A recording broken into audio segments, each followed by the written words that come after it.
Hey,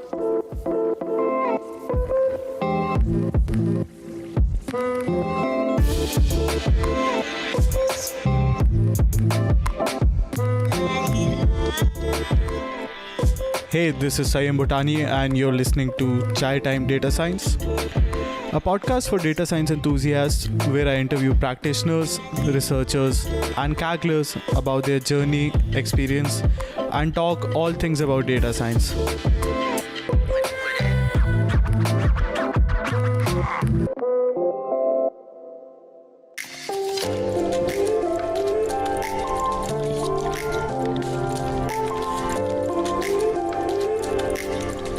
Hello and welcome to Quarantine Content with Chai, the CTDS.Show. In this episode, I interview Chief Marketing Officer at H2O.ai, Ingrid Burton. Ingrid has been involved in tech and marketing for quite a few years now, and we talk all about her journey into tech, into marketing, and into AI. I think tech marketing is something we all should learn about, and definitely something that I have been learning about. So this episode really dives into that. Ingrid shares a lot about what is tech marketing, how should you do it, how should you not end up overselling, and how does it fit into the pipeline of tech, generally speaking. We also talk a lot about her work at H2O.ai, the maker culture, and our philosophy. Ingrid has been an advocate of women in tech. We also touch upon open cultures, the importance of diversity, and how can we empower more women makers. One of the best advices in this interview is you should always keep learning. The atmosphere in tech keeps changing, and so should you. Keep learning and keep evolving as the industry changes. And with that golden advice, here's the conversation. Please enjoy the show.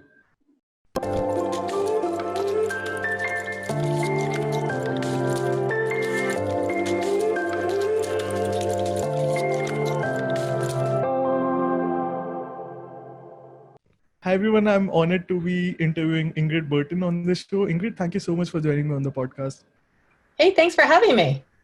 I'm really excited to be talking to you about your journey. I want to start by your grassroots. So you started by, I think, coding about real-time satellite software, and you've been involved in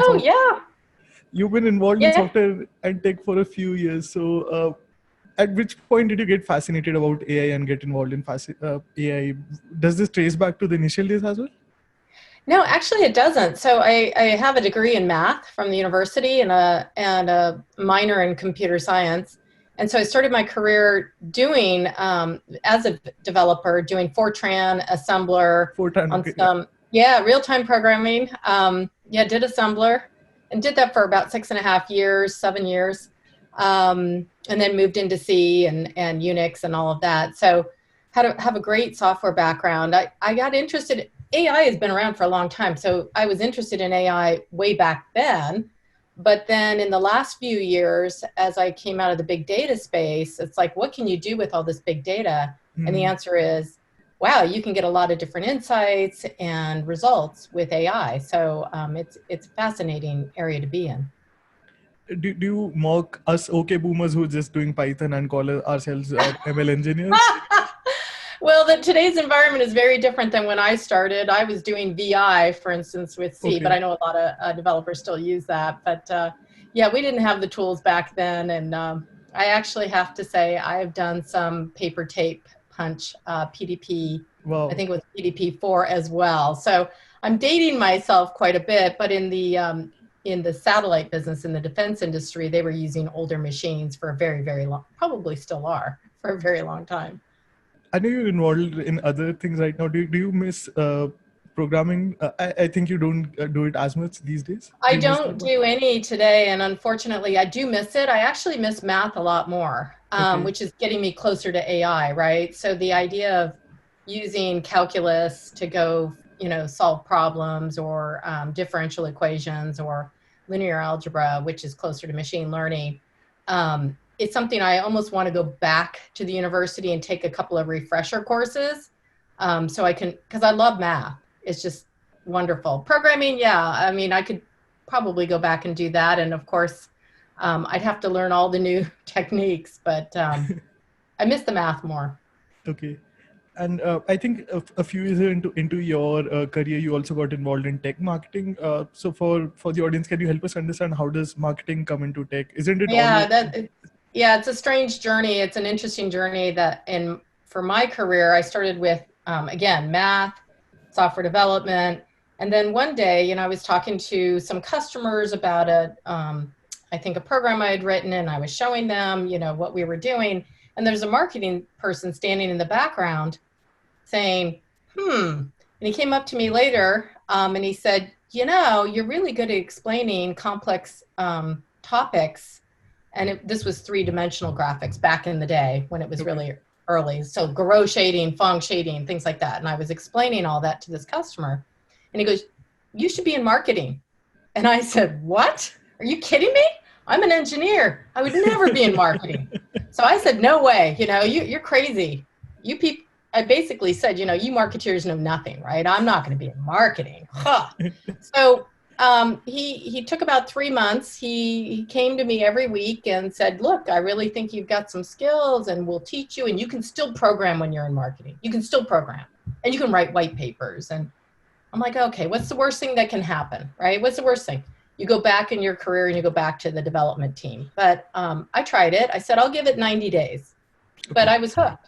So I was a technical marketing person for a number of years and then moved into product marketing, was in product marketing, and just went all the way to the top. So it was a journey. I've never taken a marketing class in my life. I've learned it all along the way. So it's a lot of fun. The real smart people always work learn as they keep working on the product. So how do we market something like AI or AutoML, something that we ourselves can't comprehend completely? How do we not end up overselling it? Well, there's always the risk of a marketeer overhyping something, and any technology, whether it's AI, the cloud, hyperconverged storage, or anything like that, right? So you got to be careful you don't overhype. I learned that early in my career, because if you overhype and overpromise and it doesn't deliver the results, you lose all credibility, not just as a marketeer, but your whole company, the whole space. You don't want to do that. So you have to be realistic about new technologies, and AI is not new, but AutoML is, right? So taking the concept and really putting it into simpler conversations, but also using what customers are doing to really talk about what is the art of the possible with AutoML. What can you do? What can you do with AI? AI is not a big, scary concept. It's not, Terminator taking over the world. In fact, I laugh when I hear that. We're so far from that. It is something that's actually getting results, saving lives, giving people better access to finances, or helping retailers get back on their feet in this COVID environment. It is actually an astounding technology that actually can deliver results. And I think that's what we as marketeers need to talk about, what you can do with it. And then people like the technologists talk about how it works, right? So this is all science, if I may. And earlier it used to be just white papers. Now we have social media, and the atmosphere has changed completely. How do you think that has come into the picture through your years of being involved in tech and marketing? Yeah, so marketing is constantly moving, just like engineering has been. Development has been constantly moving. Nothing is the same as it was when I first started. I mean, back in the day, we used to mail things to people, right? With a stamp on it and a Physical box. mail, not the email. Yeah, real mail, right? Real mail. Nowadays, my kids don't even know where a stamp goes, and they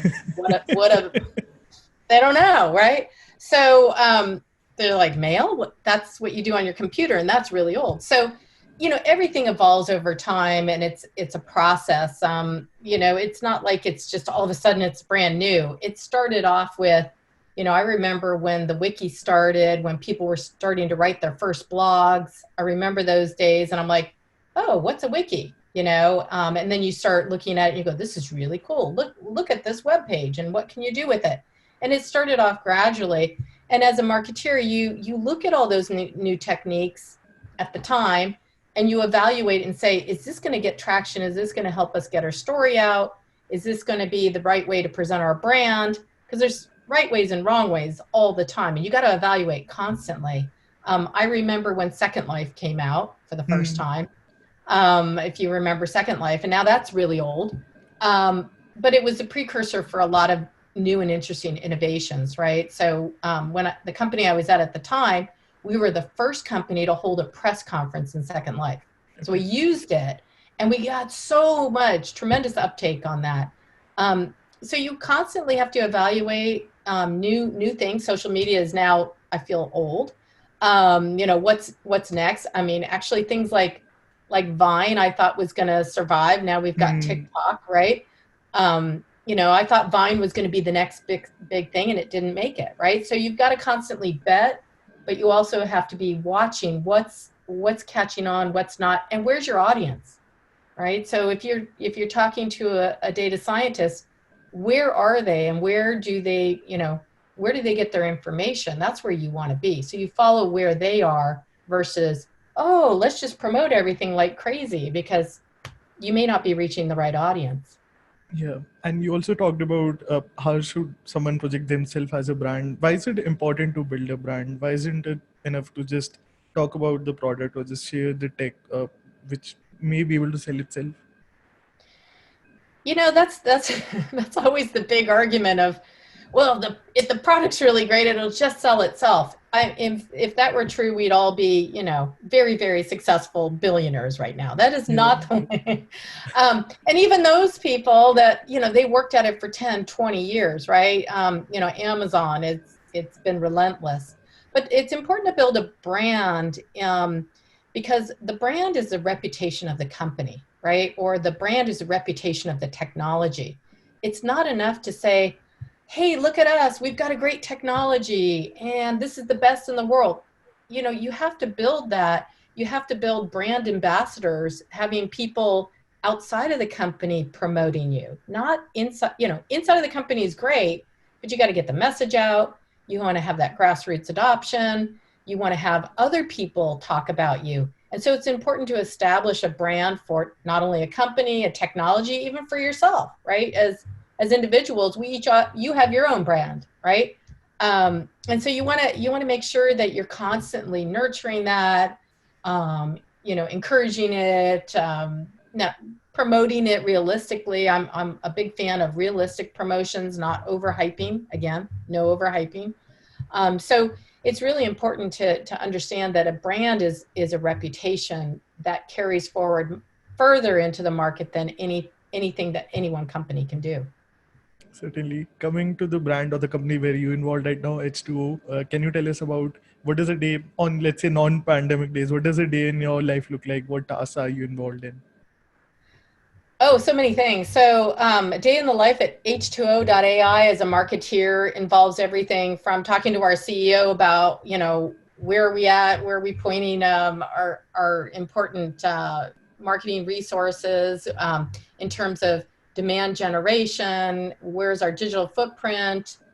I look at I look at a lot of our social posts, review content, talk to customers. I'm talking to customers later today, um, you know, telling them the story, guiding people through what they're working on, just reviewing some Salesforce data about our pipeline. It's constant, it's variable, it's never dull. There's always something new to do. The other thing is just looking at, like, oh, we have a new Kaggle Grandmaster as of yesterday. Okay, so we need to update all the materials, make sure all the materials are updated. It's a constant, nothing ever stays the same. Everything is constantly moving. And so there's never a dull moment at H2O. And we just actually have the best team, not only in marketing, but across the organization. Whether it's the development team, the Kaggle Grandmasters, all the data scientists, just an amazing team. It's fun to work with them. Can you confirm or deny if our CEO is a AI powered by driverless AI? Well, he seems to have nonstop power, meaning he's always on the go and very involved. Yeah, Sri Ambati is just a brilliant CEO. He sees the future. That's one of the reasons I joined the company. I could tell he was painting this future that we're now in. and he's painting an even further down the road future. So it's exciting to be part of all of that. So another activity that S2 I think you are also involved in is community effort. Why is this important to H2O.ai? Communities. Yeah, so community, I've been involved in community building and communities for a very long time. When I was at Sun Microsystems, or at the midpoint of my career, I'd say earlier in my career, I was involved with some of the early open source efforts in the industry, and so learned a lot about licensing, whether it's Apache, GPL, Creative Commons, all of that. But more importantly, it's not about the license; it's about the freedom for the community to innovate.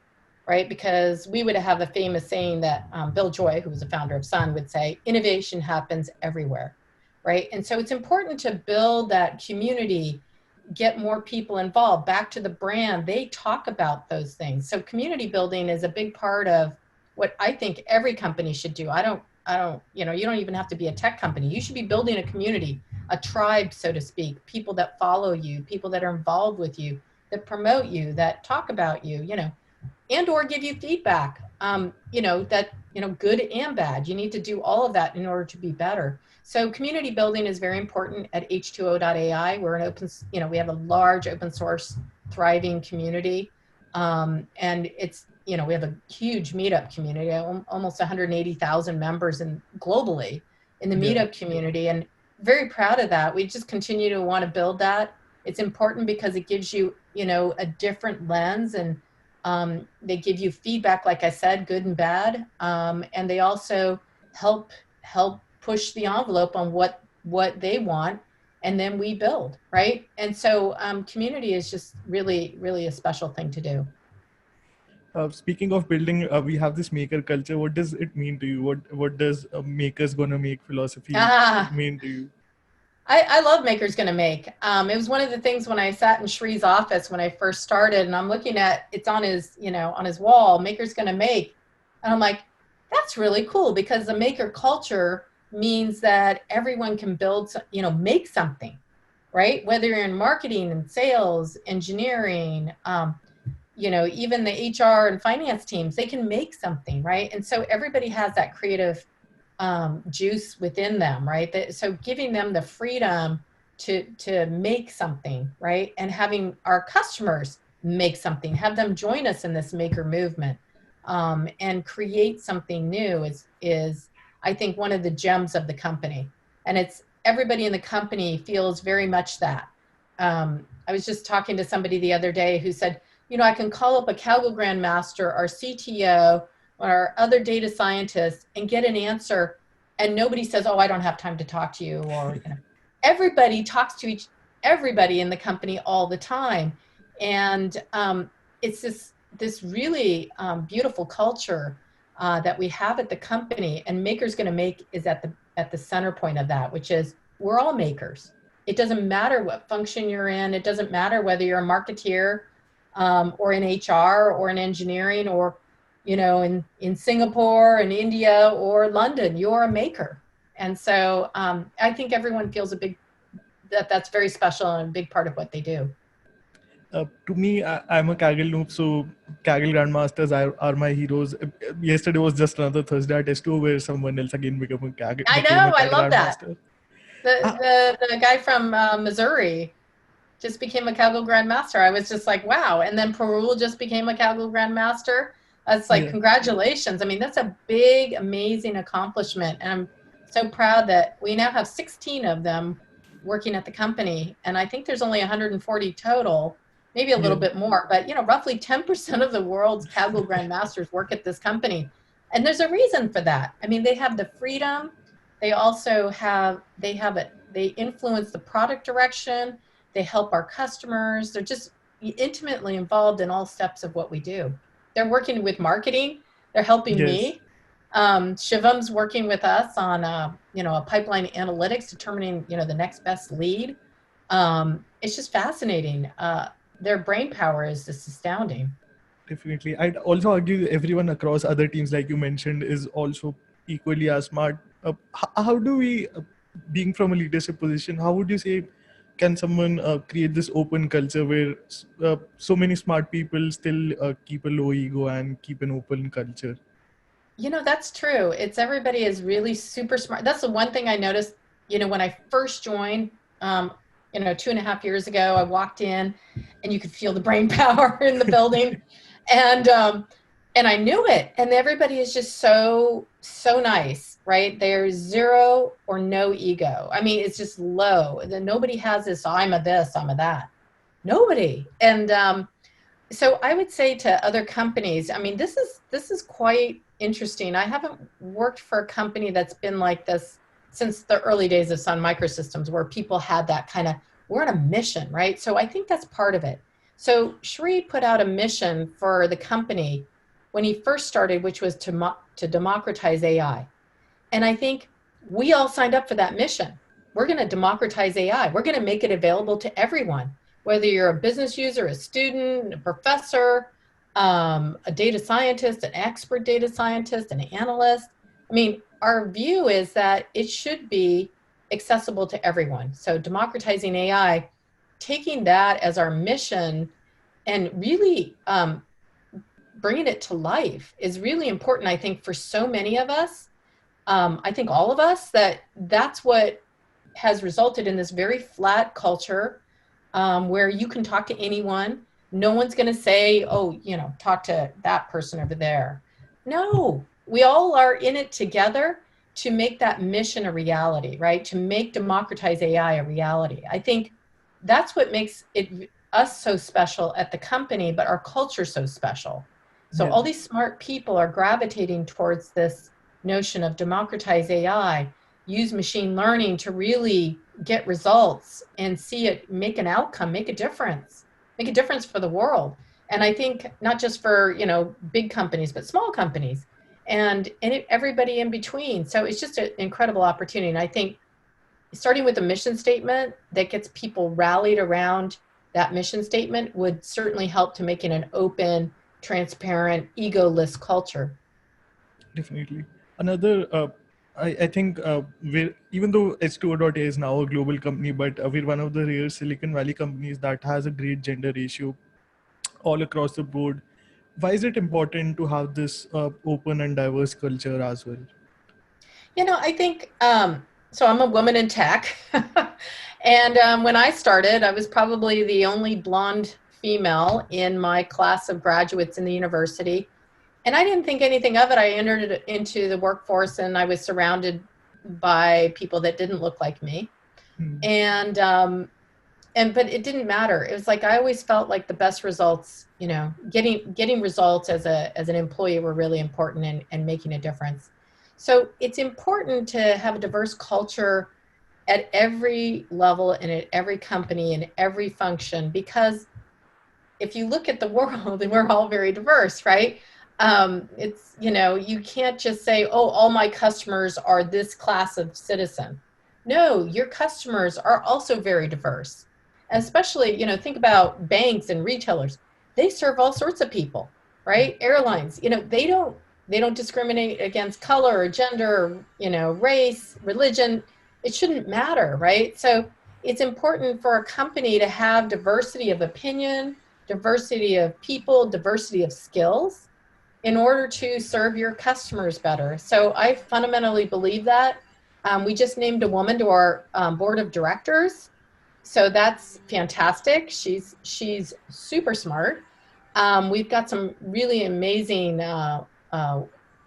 people across the board. I don't want to just say men and women. We've got a great culture of diversity. Can we do more? Certainly, we can always do more. You're never done. Yeah.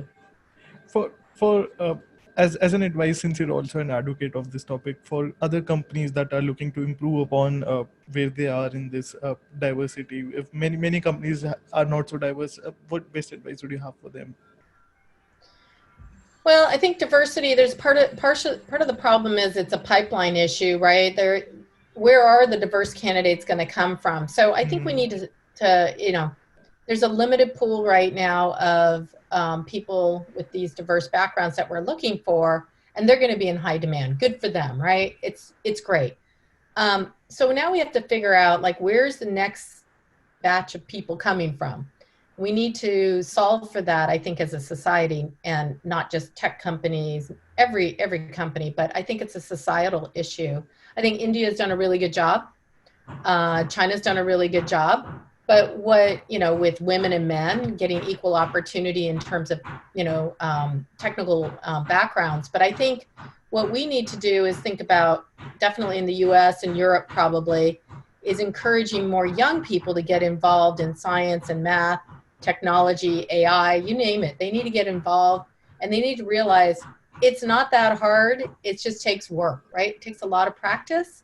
And so we need to start building up the next wave of people that can fill the positions. But right now, I would say be open-minded. Don't look at it all. Just look at the best people coming in. If you hire the best, the diversity, I think, will happen. Don't over-architect for it, but really be mindful. Make sure you have a diverse pool of candidates, and then hire the best. The best can be any shape, size, color, you name it. Yeah, everyone is talented. It just needs a little bit of polishing. Yeah, everybody's talented. And if you also take a chance, I think take some risks as a company and make sure you're hiring, experienced individuals and people coming fresh out of college, right? Fresh out of the university. That's a diverse audience too, right? These digital natives that are coming out of college and universities today did not grow up in the world I grew up in. They grew up in a digital culture, and they know things that, they can teach us.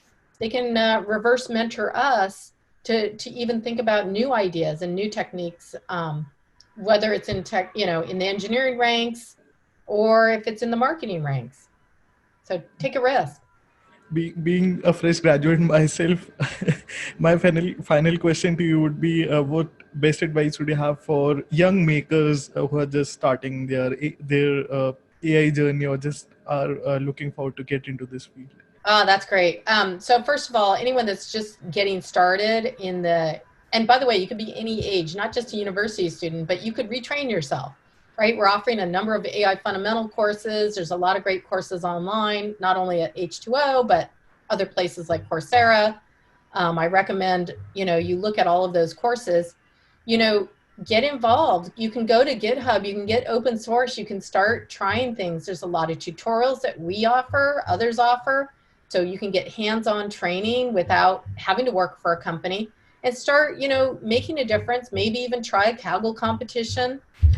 Why not? And get started there. You'll get noticed. People are going to want to, as a technologist, they're going to want to look at your GitHub. So make sure you have some code in there.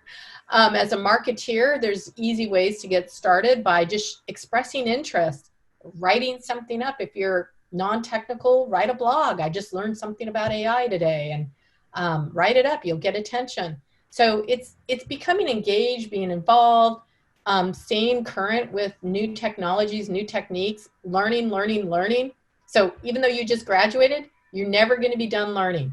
You're always going to be learning. So make sure you keep an open mind as a new grad, that you're not done just because you have a piece of paper. You're just getting started.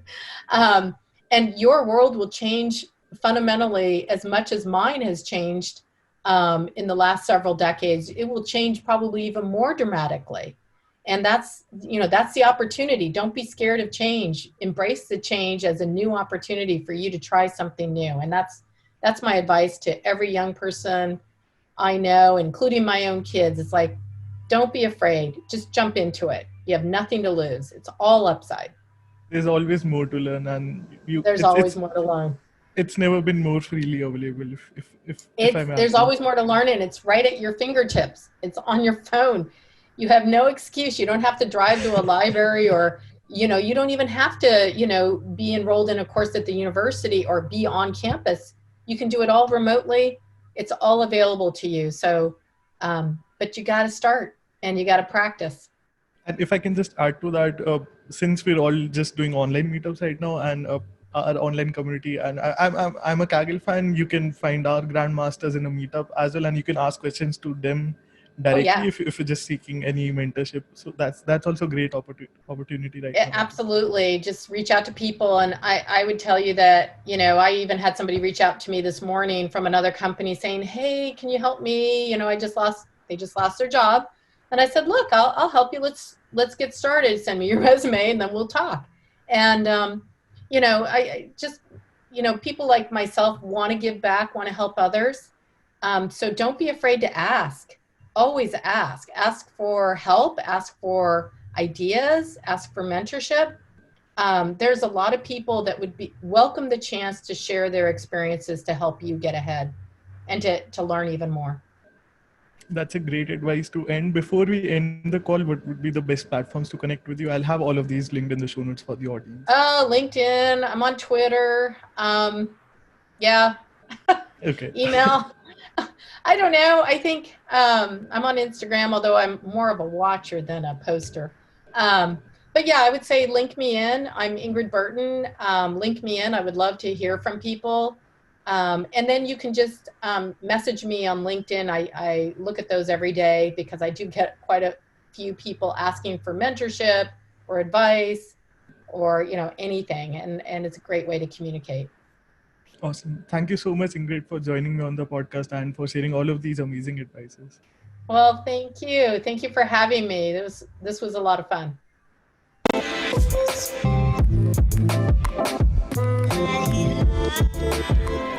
Thank you so much for listening to this episode. If you enjoyed the show, please be sure to give it a review or feel free to shoot me a message. You can find all of the social media links in the description. If you like the show, please subscribe and tune in each week to Chai Time Data Science.